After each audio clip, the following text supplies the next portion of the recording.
A pobreza extrema se alastrou no Brasil no ano passado. De acordo com pesquisa da LCA Consultores e divulgada pelo IBGE, o número de pessoas nessa situação no país aumentou 11,2% de 2016 para 2017. Bom, e para falar sobre esse assunto, eu recebo agora o Jefferson Mariano, que é analista socioeconômico do IBGE. Tudo bem, Jefferson? Tudo bem, é um prazer estar com vocês aqui. Bom, vamos lá, dá para explicar um pouquinho o que significa estar na pobreza extrema? Como que se avalia essa questão? A categoria extrema pobreza, na verdade, o IBGE ele identifica indiretamente porque não existe uma classificação oficial dessa categoria, né? Essa categoria ela é definida pelo Banco Mundial com pessoas que recebem até 1,9 dólares por dia. Então, pessoas que têm um rendimento inferior a 1,9 dólares por dia seriam enquadradas na condição de extrema pobreza. Então, no Brasil, é um número muito alto. São aproximadamente 13 milhões e meio de pessoas inseridas nessa condição. Que estão atualmente nessa situação de extrema pobreza. Né? Agora, o que fez esse quadro de pessoas em situação de extrema pobreza se acentuar aí de 2016 para 2017? Assim, tem um dado objetivo que foi a queda na atividade econômica. Nós tivemos a retração do PIB em 2015, 2016. Em 2017, a recuperação ainda não aconteceu, né? Quer dizer, é uma situação bastante tímida de resposta da atividade econômica. Esse é um dado.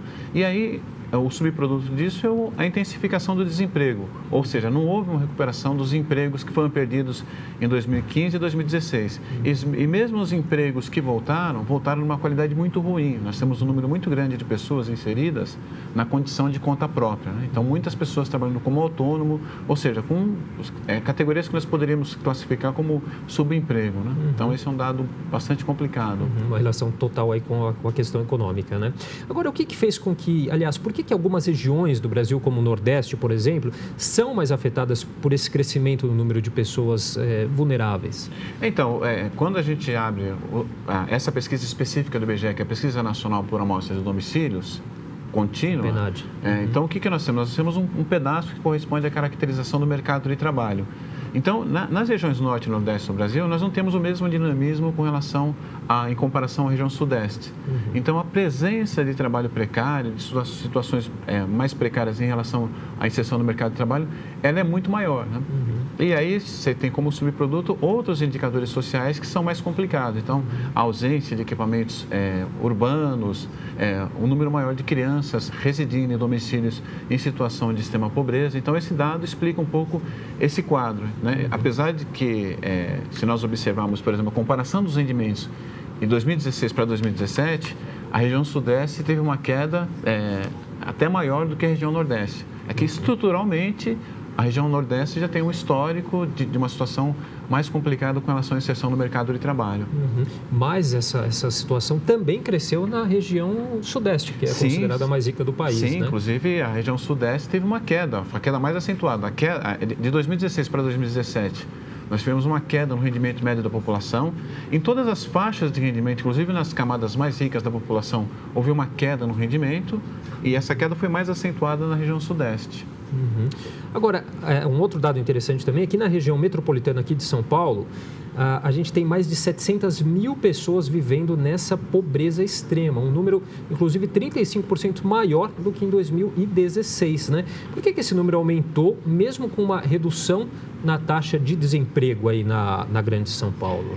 O que acontece é que em momentos de crise, nós temos, inclusive, um aumento no movimento pendular, ou seja, pessoas que buscam outras regiões, em outras regiões, oportunidades de trabalho. Então, nós temos o crescimento na região metropolitana de São Paulo da situação de extrema pobreza, porque além de todos os aspectos das pessoas residentes, tem outras pessoas que procuram oportunidade de trabalho e não encontram, né? Então, nós temos uma situação muito acentuada de situação de subemprego, de emprego, como eu comentei, emprego de qualidade muito ruim, né? Pessoas inseridas como conta própria. Isso faz com que nós tenhamos um aumento desse contingente populacional. Por outro lado, a gente pode dizer que a população mais pobre teve aí ao menos um aliado importante ao longo do ano passado, com o ciclo de deflação dos alimentos?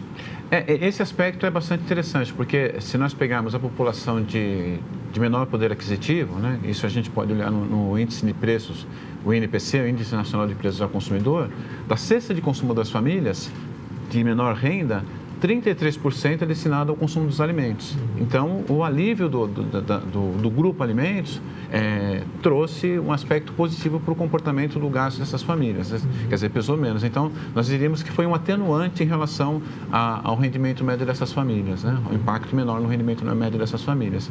Mas tem um dado que assusta, né? Por exemplo, eu trouxe um dado aqui que a gente tem, por exemplo, a comparação, se nós pegarmos a estratificação das pessoas, dos 50% mais pobres, né? A renda média dos 50% mais pobres é muito baixa no Brasil, né? É muito baixa. Então, esse dado realmente assusta, né? Então, é um valor inferior ao salário mínimo. Então, nós temos 50% da população brasileira que recebe um valor correspondente a menos do que um salário mínimo. Né? Então, e tem aproximadamente 25% das famílias no Brasil recebem cerca de 1/4 do salário mínimo. Então, é um número bastante assustador. Né? Agora, esse aumento aí da extrema pobreza, esse dado, eu não sei se a pesquisa verificou essa questão também, mas esse dado tem aumentado também em outras regiões, em outras partes do mundo, ou é algo exclusivo aqui do Brasil? Não. É claro, no Brasil, em função dessa queda abrupta do PIB nesses 2 anos, né, especialmente 2016 e 2017, 2015 e 2016, né, e a relativa estabilidade de 2017, no Brasil é bastante complicado. Mas nós temos outros países, especialmente os países que passaram por um processo de crescimento dos preços das matérias-primas e agora estão sofrendo esse refluxo, né? Aí nós temos casos de situações mais complicadas, como é o caso da Venezuela, mas alguns países da América Latina também têm enfrentado esse problema. Então, a retração dos preços das matérias-primas impactou sobremaneira alguns países que têm como características colocar esse tipo de produto no mercado mundial.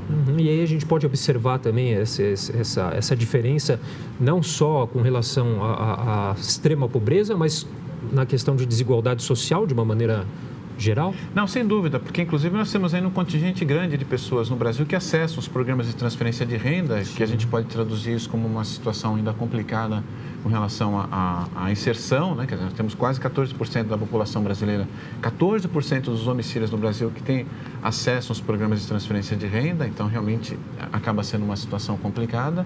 E você tem os impactos, né? Da questão dos equipamentos sociais e das condições sociais, né? Nós temos uma situação bastante complicada ainda de ausência de equipamentos sociais em inúmeras regiões do país. Né? Agora, o Brasil tem expectativa de crescimento do PIB em 2,3% agora em 2018, né? Qual que é o impacto disso aí nessa redução da pobreza extrema?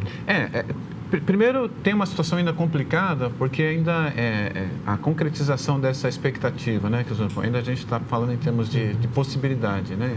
Agora, em segundo momento, né? Quer dizer, não há outra alternativa senão o crescimento da economia. Não há como promover transferência de renda senão tendo o crescimento da economia, né? Porque, por exemplo, até os próprios programas de transferência de renda, eles dependem do crescimento da atividade econômica, senão o governo fica estrangulado com relação a essa possibilidade de transferência. Em segundo momento, o aumento da atividade econômica se traduzindo no aumento da atividade econômica e também nos empregos, né? Nós temos que ter uma retomada nos empregos, porque o Brasil, por exemplo, em 2014, nós tínhamos menos de 6 milhões de pessoas desocupadas, né? E hoje nós temos 13 milhões, pouco mais de 13 milhões de pessoas desocupadas. Então, foi um salto muito grande. Então, é um crescimento que nenhuma economia do mundo consegue absorver, consegue sustentar um número tão grande de pessoas desocupadas. E isso só falando dos desocupados. Se a gente fosse considerar pessoas subocupadas ou pessoas que têm a subutilização da mão de obra, o número é muito mais elevado, né?